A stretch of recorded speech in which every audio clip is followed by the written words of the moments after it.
Halo teman-teman, di sini saya akan menyampaikan materi alur hukum perdata dan acara perdata di perkara perceraian. Tahap pertama, sebelum persidangan, dibagi menjadi 3 bagian. Ke-1, mengajukan surat gugatan. Ria Ricis mengajukan gugatan terhadap Teguh Rian ke Pengadilan Agama Jakarta Selatan. Kedua, pendaftaran dilakukan setelah melengkapi berkas dan membayar panjar biaya perkara. Ketiga, gugatan dicatat dalam buku register dan diberi nomor perkara. Selanjutnya masuk ke tahap kedua, persidangan. Terbagi menjadi 5 bagian. Ke-1, sidang pertama. Pada kasus ini dimulai pada tanggal 19 Februari 2024. Majelis hakim memeriksa identitas dan surat kuasa. Hakim wajib berupaya mendamaikan kedua belah pihak pada setiap kali sidang, khususnya pada sidang pertama. Jika upaya damai langsung oleh hakim gagal, perkara wajib dilanjutkan ke proses mediasi.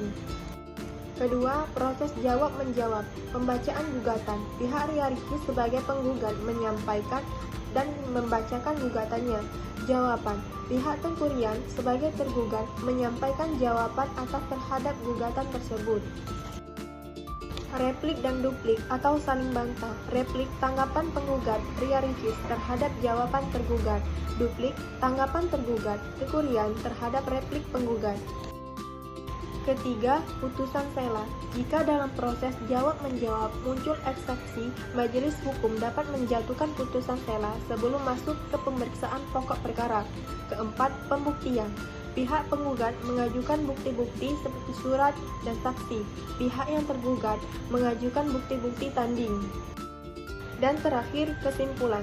Kedua belah pihak diberikan kesempatan untuk menyampaikan kesimpulan, pendapat akhir, tertulis atau lisan mengenai hasil persidangan dan pembuktian. Dan memasuki tahap terakhir, putusan, terbagi menjadi 4 bagian.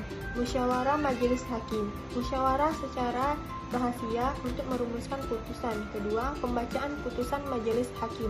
Jika isi putusan gugatan dikabulkan, maka perceraian disahkan. Dan jika ditolak, alasannya perceraian tidak terbukti dan gugatan tidak dapat diterima karena cacat.